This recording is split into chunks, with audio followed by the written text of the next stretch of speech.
Hey guys अस्सलाम वालेकुम। कैसे हैं आप लोग? आई होप आप लोग बिल्कुल ठीक होंगे। Welcome back to my channel. आज हम डिस्कस करने वाले हैं इस चैप्टर की, जो कि हमारे पास चैप्टर नंबर 6 है, एंजाइम्स।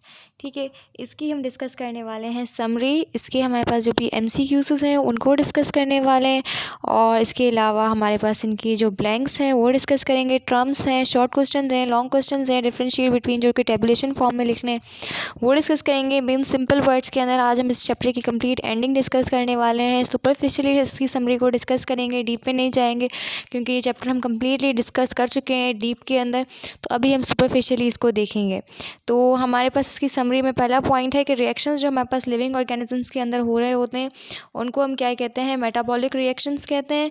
दो तरह के हम रिएक्शंस जो होते हैं ऑर्गेनिजम्स की बॉडी के अंदर हो रहे होते हैं। ठीक है, हमने देखा था एक कंस्ट्रक्टिव रिएक्शंस होते हैं, दूसरे डिस्ट्रक्टिव होते हैं।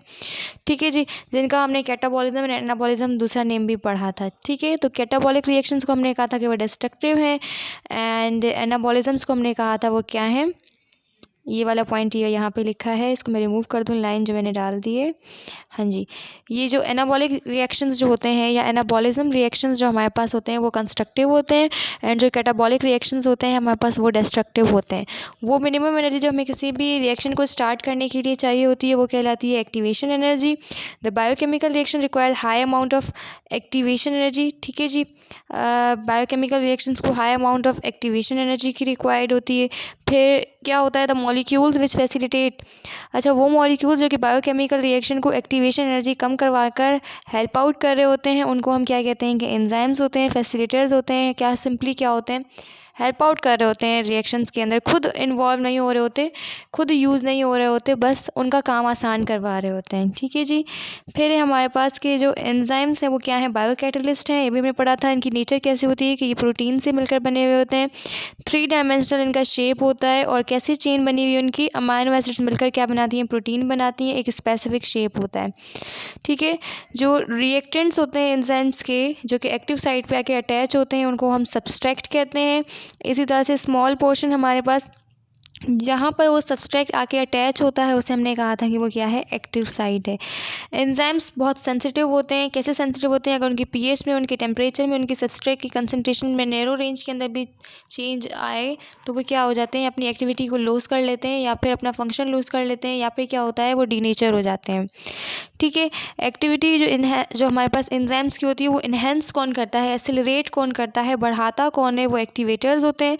और जो कम करने वाले होते हैं, जो कि एंजाइम्स की एक्टिविटी को कम करते हैं, बल्कि खुद यूज़ नहीं हो रहे होते हैं, बल्कि एंजाइम्स को ही अपना काम करने से रोकते हैं। कैसे? कि उनकी जगह पे जाके क्या हो जाते हैं? जहाँ पे सब्सट्रैक्ट ने आके अटैच होना है, मतलब एक्टिव साइट पे जाके खुद अटैच होके बैठ जाते हैं।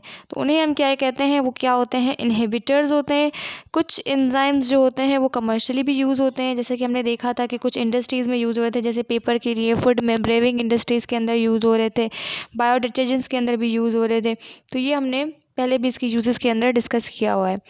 तो जो एंजाइम्स जो कि क्या होते हैं? With subtract form enzyme subtract complex. जब एंजाइम सब्सट्रैक्ट के साथ अटैच होता है तो हम उसे कहते हैं कि एंजाइम सब्सट्रैक्ट कॉम्प्लेक्स बना है हमारे पास। आफ्टर कंप्लीशन एंजाइम जब मतलब रिएक्शन कंप्लीट हो जाता है तो क्या होता है? जो सब्सट्रैक्ट होता है वो डिटैच हो जाता है, मतलब हट जाता है एंजाइम से, और प्रोडक्ट क्या होती है? वो हमारे पास तैयार हो जाती है। 2 मॉडल्स थे हमारे पास। ठीक है जी, एक था हमारे पास लॉक एंड की model and induce fit model, जिसके अंदर हमने देखा था कि वो क्या कर रहे थे? अपने अपने वेज के अंदर एंजाइम के एक्शन को, एंजाइम के मैकेनिज्म को क्या कर रहे थे? हमें शो कर रहे थे, बता रहे थे। अब हमारे पास क्या है? कुछ रिव्यू क्वेश्चंस हैं हमारे पास चैप्टर नंबर 6 एंजाइम से रिलेटेड। ठीक है, 10 हमारे पास एमसीक्यूज़ हैं, फिर हमारे पास 10 ब्लैंक्स हैं, एंड देन आगे की तरफ हम मूव करेंगे। तो सबसे पहला एमसीक्यू है हमारे पास कि ये सारी की सारी चीज़ें हमारे पास एंजाइम्स के लिए चारों के चारों ऑप्शंस ठीक हैं सवाए एक ऑप्शन के। तो हम देख लेते हैं कि कौन सा वाला गलत है। Enzyme speed up a chemical biochemical reaction. हाँ, हम कब से यही डिस्कस करें कि एंजाइम्स का काम है कि बायोकेमिकल रिएक्शंस को क्या करवा रहे होते हैं? स्पीड अप कर रहे होते हैं। ठीक है, मैं एक दफ़ा इसको चेकआउट कर लूँ। हाँ जी, ये वॉइस रिकॉर्डिंग की हो रही है, ऐसा ना हो वही साइलेंट रिकॉर्डिंग हो रही हो और फिर वॉइस ही ना आए, पूरी मैं वीडियो रिकॉर्ड कर लूँ। तो सेकंड ऑप्शन है हमारे पास कि माइनर चेंज भी आया अगर पीएच के अंदर तो एंजाइम्स क्या होते हैं? डीनेचर हो जाते हैं या फिर लॉस कर लेते हैं अपना फंक्शन, मतलब कि बहुत सेंसिटिव होते हैं अपनी पीएच को लेकर। थर्ड है एंजाइम्स की एक्टिविटी को इन्हेंस करने के लिए इनहिबिटर्स होते हैं। जी नहीं, ऐसा नहीं होता है। एंजाइम्स की एक्टिविटी को इन्हेंस करने के लिए, एक्सेलरेट करने के लिए हमारे पास कौन होते हैं? हमारे पास होते हैं एक्टिवेटर्स। जबकि इनहिबिटर्स क्या कर रहे होते हैं? इनकी एक्टिविटी को डिक्लाइन कर रहे होते हैं, डीएक्सेलरेट कर रहे होते हैं, मतलब कि कम कर रहे होते हैं।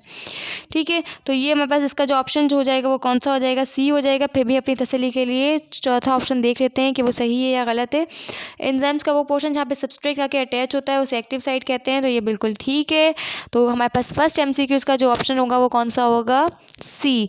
Enzymes activity enhanced by inhibitors, no, क्योंकि एंजाइम्स की एक्टिविटी को इनहिबिट करने वाले जो होते हैं, इनहिबिट हमारे पास जो इनहिबिटर्स होते हैं वो डीएक्सेलरेट करते हैं, डिक्लाइन करते हैं एक्टिविटी को, जबकि जो एक्सेलरेट करने वाले होते हैं, इनहेंस करने वाले होते हैं, वो हमारे पास एक्टिवेटर्स होते हैं। इसी तरह से enzymes are dash in nature, हम कब से डिस्कस करते हुए आ रहे हैं कि एंजाइम्स की नेचर जो होती है वो प्रोटीनियस होती है, प्रोटीन से मिलकर बने हुए होते हैं। तो और कोई ऑप्शन देखने की कोई ज़रूरत ही नहीं है, डायरेक्ट टिक कर देते हैं, बी ऑप्शन होगा इसका। मेटाबॉलिक रिएक्शंस हम डिस्कस कर रहे हैं कि दो तरह के होते हैं, एक कंस्ट्रक्टिव होते हैं, एक डिस्ट्रक्टिव होते हैं, जिन्हें हमने एनाबॉलिज्म एंड कैटाबॉलिक रिएक्शंस के नाम के से भी पढ़ा। तो ये दोनों ऑप्शंस होंगे, तो इसका हमारे पास बी ऑप्शन होगा। ठीक है, क्योंकि इसके अंदर 1 और 2 दोनों आ रहे हैं, तो हमारे पास थर्ड एमसीक्यूज का जो ऑप्शन होगा वो क्या होगा? बी होगा। चौथा है the point where the enzyme is most active. मैं आपको कब से पूरे चैप्टर के अंदर बार बार ये बता रही होती हूँ कि वो पॉइंट जहाँ पर एंजाइम्स अपनी मैक्सिमम एक्टिविटी को शो कर रहे होते हैं, मैक्सिमम प्रोडक्ट को फॉर्म करने की कैपेबिलिटी रख रहे होते हैं, वो हमारे पास ऑप्टिमम पीएच कहलाती है, या ऑप्टिमम उसकी कोई भी मतलब कंडीशन कहलाती है। ठीक है ना, तो इसका ऑप्शन क्या हो जाएगा? डी हो जाएगा। एक्टिव साइट जो होती है वो कंटिन्यूसली चेंज होती है जब तक सब्सट्रैक्ट आके उसके साथ बाइंड ना हो जाए। ठीक है, ये स्टेटमेंट हमें इंड्यूस फिट मॉडल के अंदर दी गई थी, तो इसका हमारे पास जो ऑप्शन होगा वो कौन सा होगा? ए होगा। इसी तरह से सिलेक्ट द मिसमैच, इनमें से हमने मिसमैच सेलेक्ट करना है। तो पहला ऑप्शन है हमारे पास प्रोटीएसिस एंजाइम जो है वो कार्बोहाइड्रेट्स बनाता है, जबकि हमने डिस्कस किया था कि जो प्रोटीएसिस एंजाइम होता है वो प्रोटीन बनाता है। तो फर्स्ट ऑप्शन ही हमें मिसमैच होता हुआ मिल गया है, तो इसका हमारे पास ऑप्शन क्या होगा? ए होगा। Chemical reactions requires particular condition to carry down at proper rate specially. हमने कहा था कि जो कि हमारे पास जितने भी केमिकल रिएक्शंस होती हैं अगर उनको प्रॉपर रेट पर होना है तो हमारे पास क्या होती है? टेम्परेचर एंड प्रेशर का हमने सीन देखा था कि वो लो होगा या हाई होगा। हमने नेचर नहीं देखी, हमने उनका स्ट्रक्चर नहीं देखा। टेम्परेचर एंड प्रेशर की हमने बात की थी, आई गेस आपको याद होगा। तो इसका ऑप्शन हमारे पास डी होगा। अगर नहीं याद तो आपने लेक्चर्स को रिपीट करना पड़ेगा, आई गेस हमने फर्स्ट या सेकंड लेक्चर के अंदर हमने पढ़ा था। अगर अभी मुझे मिल जाता है तो मैं शो कर देती हूँ आप लोगों को। मुश्किल ही है अभी इतना, तो कुछ सेकंड्स के अंदर ढूंढना, वरना आपका भी टाइम वेस्ट हो रहा होगा ऐसे। तो मैं नहीं चाहती कि मैं इसको ढूंढते ढूंढते आप लोगों का टाइम वेस्ट करूँ, इसलिए हम आगे बढ़ जाते हैं आई गेस।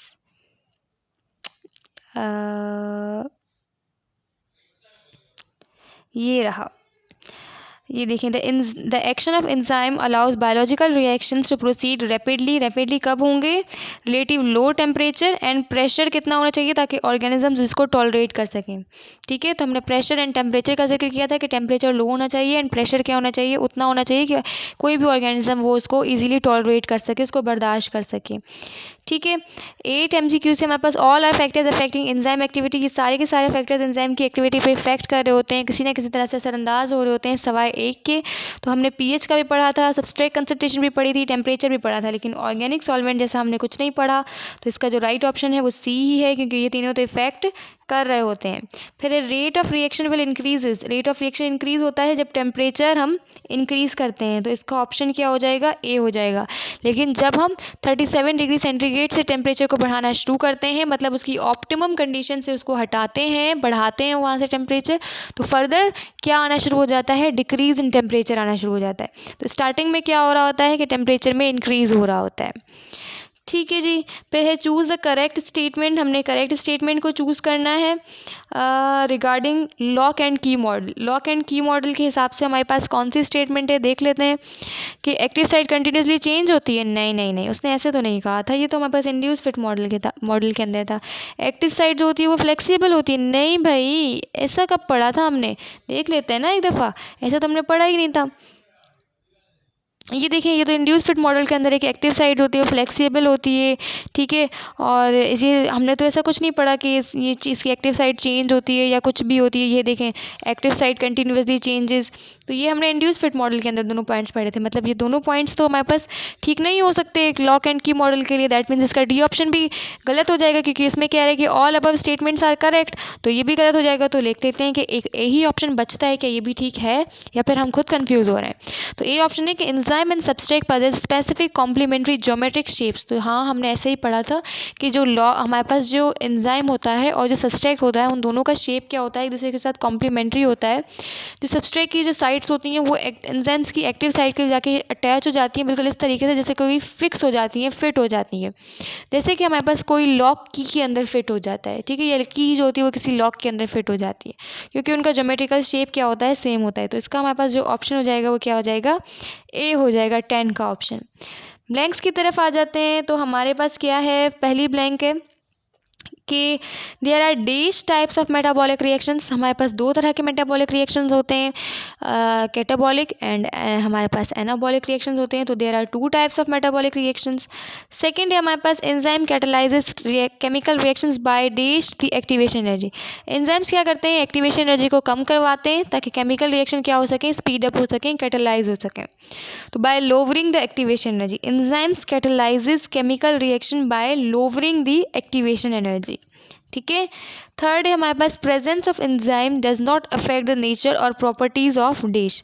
मतलब एंजाइम्स की मौजूदगी क्या होती है, क्या होती है, does not affect the nature और प्रॉपर्टीज ऑफ। हमारे पास क्या होता है, जो नेचर होती है या प्रॉपर्टी होती है एंजाइम्स पे इफ़ेक्ट नहीं करती है। मतलब प्रेजेंस होगी एंजाइम्स की, मतलब एंजाइम्स की मौजूदगी असर नहीं कर रही होती नेचर या फिर property of dash chemical reactions. Chemical reactions पर एंजाइम की कौन सी प्रॉपर्टी है, कौन सी नेचर है, ये इफ़ेक्ट नहीं कर रही होती। उनके अंदर जो पीएच, सबस्ट्रेट की कंसनट्रेशन या फिर टेम्परेचर में चेंज आएगा तो वो ज़रूर इफेक्ट कर रही होती है केमिकल रिएक्शन को। तो थर्ड का आंसर हमारे पास क्या हो जाएगा, केमिकल रिएक्शन हो जाएगा। चौथा है इन कंस्ट्रक्टिव रिएक्शंस। जो कंस्ट्रक्टिव रिएक्शंस होते हैं डैश मॉलिक्यूल्स आर फॉर्म्ड। तो हमने पढ़ा था कि केमिकल कंस्ट्रक्टिव रिएक्शंस के अंदर हमारे पास लार्ज मॉलिक्यूल्स बन रहे होते हैं। फिफ्थ था activity of enzymes can be enhanced by. अभी भी हमने डिस्कस किया कि एक्टिविटी जो एंजाइम की होती है वो एनहेंस कौन करवा रहे होते हैं, एक्टिवेटर्स करवा रहे होते हैं, ठीक है। तो activity of enzyme can be enhanced by activators. Six है हमारे पास in small portion of enzyme where substrate attach with enzyme. वो स्मॉल पोर्शन हमारे पास एंजाइम का जहाँ पे सबस्ट्रेट आके अटैच होता है वो कहलाता है एक्टिव साइट। तो small portion of enzyme where substrate attach with enzyme called active site. उसके बाद है हमारे पास 8 है ना, 7 sorry. Enzyme activity decreased bye. Enzyme की एक्टिविटी कौन डिक्रीज करवा रहा होता है, इनहिबिटर्स करवा रहे होते हैं। तो enzyme activity decreased by inhibitors. As temperature increases, जैसे टेम्परेचर इंक्रीज होता है तो initially the rate of reaction will increases further. 37 optimum condition से इंक्रीज करेंगे तो क्या होना शुरू हो जाएगा, डिक्रीज होना शुरू होगा। लेकिन इनिशियली क्या हो रहा होगा, टेम्परेचर इंक्रीज होता जा रहा होगा हमारे पास, ठीक है। तो as temperature increases initially the rate of reaction will increases. फिर 9 है हमारे पास extreme change in pH can cause enzymes to. जब ज़्यादा चेंज आ जाए अगर हमारे पास पीएच के अंदर तो क्या होता है, हमारे पास जो एंजाइम्स होते हैं वो डीनेचर हो जाते हैं या फिर परमानेंटली अपना जो फंक्शन होता है उसे लॉस कर लेते हैं। तो आपने लिखना है कि extreme change in pH can cause enzymes to denature and permanently loss their function. फिर है 10 in human body there are more than dash known enzymes. तो हमने ये भी लाइन पढ़ी थी कि ह्यूमन बॉडी के अंदर मोर देन 1000 नॉन एंजाइम्स हैं, ठीक है। So in the human body there are more than 1000 known enzymes. अब मैं सारी ब्लैंक्स को एक दफ़ा से रिपीट कर लेती हूँ कि क्या क्या ऑप्शन है। फर्स्ट में 2 आएगा, सेकेंड में आएगा लोवरिंग, थर्ड में आएगा केमिकल रिएक्शंस, फोर्थ में आएगा लार्ज, फिफ्थ में आएगा एक्टिवेटर्स, सिक्स में आएगा एक्टिव साइट, 7 में आएगा इनहिबिटर्स, 8 में आएगा इंक्रीजेस एंड 9 में आएगा denature and permanently loss their function and 10 में आएगा 1000, ठीक है। इसको देखने से पहले एक दफ़ा ऑप्शन इसके भी रिपीट कर देती हूँ। 1 का सी है, सेकंड का बी है, थर्ड का हमारे पास बी है, 4 का डी है, 5 का ए है, 6 का ए है, 7 का डी है, 8 का हमारे पास क्या है, सी है, 9 का ए है एंड 10 का भी ए है। अब आ जाते हैं टर्म्स की तरफ। Define the following terms. आपने क्या करना है, इन सब टर्म्स की 1 बाय 1 हेडिंग लगानी है और 2-2 लाइनों के अंदर उनको डिफाइन कर लेना है। आई होप आप लोगों के कॉन्सेप्ट सब इतने क्लियर हो गए होंगे कि आप एटलीस्ट 2 लाइन्स तो इनको ओन वर्ड्स के अंदर लिख सकते हैं। सबस्ट्रेट क्या होता है, जो एंजाइम की एक्टिव साइट पर जाके अटैच होता है। एक्टिव साइट क्या होती है, जहाँ पर सबस्ट्रेट आके अटैच होता है। ठीक है। इनहिबिटर क्या होते हैं, जो एंजाइम्स की एक्टिविटी को क्या करवाते हैं, डिक्रीज़ करवाते हैं। एक्टिवेटर क्या करवाते हैं, एंजाइम्स की एक्टिविटी को इंक्रीज़ करवाते हैं। एनाबॉलिज्म में बस वो रिएक्शंस होते हैं जिन्हें हम कंस्ट्रक्टिव भी कहते हैं, जिनके अंदर लार्ज मॉलिक्यूल्स बन रहे होते हैं। फिर इसी तरह से इसका ऑपोजिट हमारे पास क्या था, कैटाबॉलिज्म था, जिसको हमने डिस्ट्रक्टिव कहा था। एक्टिवेशन एनर्जी क्या होती है, जो किसी भी रिएक्शन को हमें स्टार्ट करने के लिए, इनिशिएट करने के लिए जो एनर्जी रिक्वायर्ड होती है वो हमारे पास एक्टिवेशन एनर्जी कहलाती है। इसी तरह से को फैक्टर था, प्रोस्थेटिक ग्रुप था एंड को एंजाइम्स थे हमारे पास। ठीक है। इनकी डेफिनेशंस भी यहीं पे लिखी थी, हमने डिटेल के अंदर इनको डिस्कस की थी, तो वो आपने क्या करना है देख लेनी है। अभी मैं इसको पीछे नहीं कर रही हूँ, फिर आप लोगों का भी टाइम जाएगा। को फैक्टर, प्रोस्थेटिक ग्रुप एंड को एंजाइम, ये आपको दिखाई देती हूँ, शायद फिर आप लोगों को ना मिले, तो इसलिए एक दफ़ा इनको देख लेते हैं। कहाँ गई हमारी डेफिनेशंस, कब पढ़ी थी हमने। हाँ जी, को फैक्टर हमारे पास क्या होता है, को फैक्टर हमारे पास वो होता है जो कि नॉन प्रोटीन पार्ट होता है एंजाइम का। फिर हमारे पास को एंजाइम्स क्या होते हैं, वो हमारे पास एक ऑर्गेनिक पार्ट होता है को फैक्टर का, जो कि एंजाइम के साथ लूजली अटैच होता है। और प्रोस्थेटिक ग्रुप हमारे पास वो को फैक्टर का पार्ट होता है जो कि ऑर्गेनिक होता है और वो क्या होता है, टाइटली बाउंड होता है एंजाइम के साथ। तो हमने कहा कि एंजाइम हमारे पास प्रोटीनियस नेचर होता है, वो हिस्सा एंजाइम का जो कि नॉन प्रोटीन होता है वो को फैक्टर कहलाता है। वो नॉन प्रोटीन मतलब कि को फैक्टर वाला हिस्सा जो कि ऑर्गेनिक है लेकिन टाइटली बाउंड है एंजाइम के साथ, वो कहलाता है प्रोस्थेटिक ग्रुप। लेकिन वो हिस्सा ऑर्गेनिक हमारे पास जो कि लूजली एंजाइम्स के साथ बाइंड करेगा, वो हमारे पास क्या कहलाता है, को एंजाइम कहलाता है। ठीक है। अब आ जाते हैं 4th क्वेश्चन की तरफ। Distinguish the following in tabulated form. तो हमेशा मैं आप लोगों को ये बना के दिखाती हूँ कि इस तरह से आपने एक टेबल बनाना है और एक ऐसे लाइन डाल के, थोड़ा सा गंदा बन गया, इस तरह से आपने बनाना है। यहाँ पे आपने लिखना है एक्टिवेटर, यहाँ पे आपने लिखना है इनहिबिटर और आपने 1-2 लाइंस इनकी फेवर में या फिर मतलब अगेंस्ट लिख देनी है। तो आपने एक लाइन लिखी एक्टिवेटर की, ये रिएक्शंस को क्या करवा रहे होते हैं, स्पीड अप करवा रहे होते हैं। ये क्या करवा रहे होते हैं, डिक्लाइन करवा रहे होते हैं, डीएसलरेट करवा रहे होते हैं। इस तरह से 1-2 लाइन आपने एनाबॉलिज्म एंड कैटाबॉलिज्म की भी लिखी। ठीक है। तो इस तरह से ये क्या कहलाता है, distinguish between the following in tabulated form.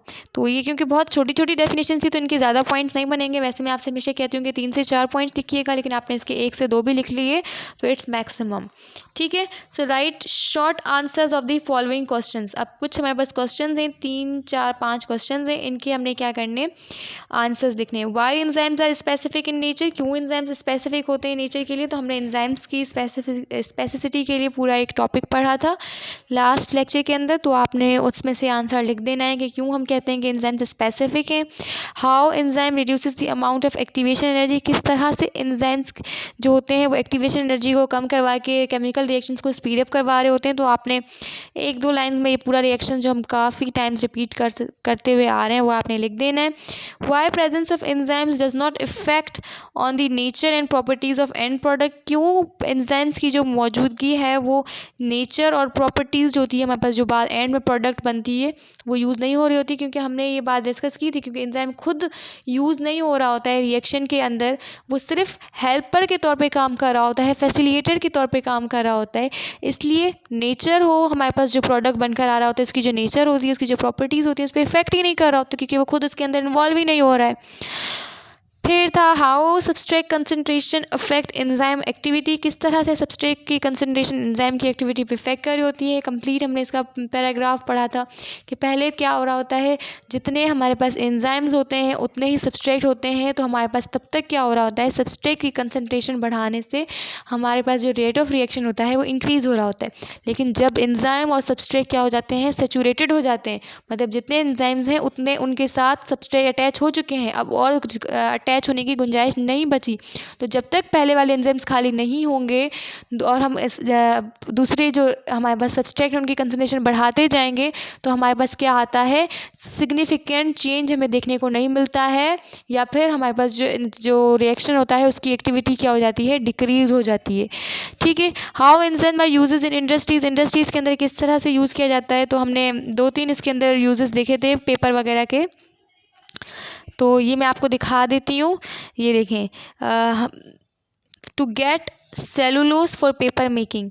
तो सेलुलेस एक मैंने आपको बताया था कि एंजाइम होता है जो कि क्या करता है, जिससे सेलुलोज को बनाया जाता है। और ये सेलुलोज किस लिए यूज़ होता है, पेपर्स को बनाने के लिए यूज़ होता है, जो पेपर्स आप लोग यूज़ कर रहे होते हैं। फिर है right detailed answers of the following questions. 2 हमारे पास यहाँ पे क्वेश्चंस हैं, इनके आपने डिटेल्ड आंसर लिखने हैं। इनके आपने 4 से 3 लाइन्स या 2.5 से 3 लाइन्स के अंदर आपने इनके आंसर्स लिख लिए। अब जो 6 क्वेश्चन है इसको आपने डिटेल लिखना है, आधा पेज 1 पेज होना चाहिए इसके लिए। व्हाट आर एंजाइम्स, एंजाइम्स क्या है, इसकी हमने कैरेक्टरिस्टिक्स पढ़ी थी, वो आपने अच्छे से लिखनी है।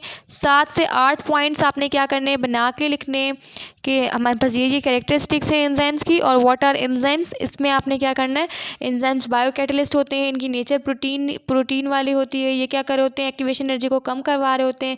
एक्टिवेशन एनर्जी को कम करवा के रिएक्शंस को क्या कर रहे होते हैं, केमिकल रिएक्शंस को स्पीड अप कर रहे होते हैं।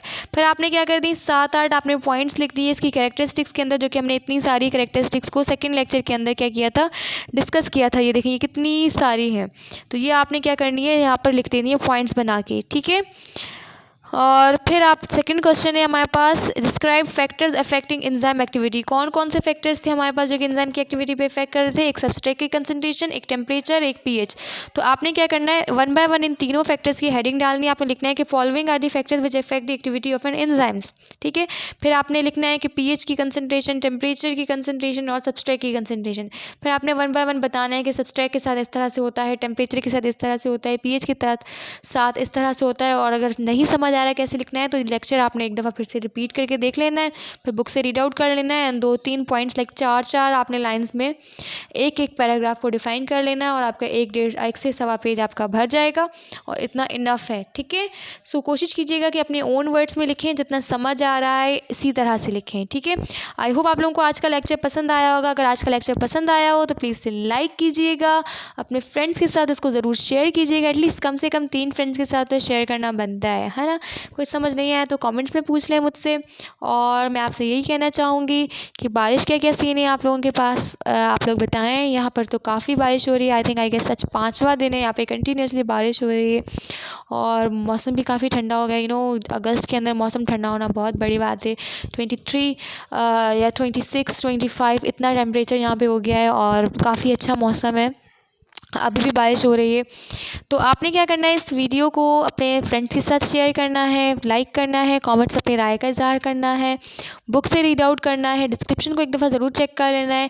आपके काम की ही चीज़ें होंगी। इंस्टाग्राम पे मुझे फॉलो करना है, फेसबुक पर भी फॉलो करना है मेरे पेज को, और फिर आपने मेरे दोनों ग्रुप्स को भी ज्वाइन करना है एफबी पर आके। ठीक है जी। अपना बहुत सारा ख्याल रखिएगा, दुआ में याद रखिएगा। Thanks for watching. अल्लाह हाफिज़।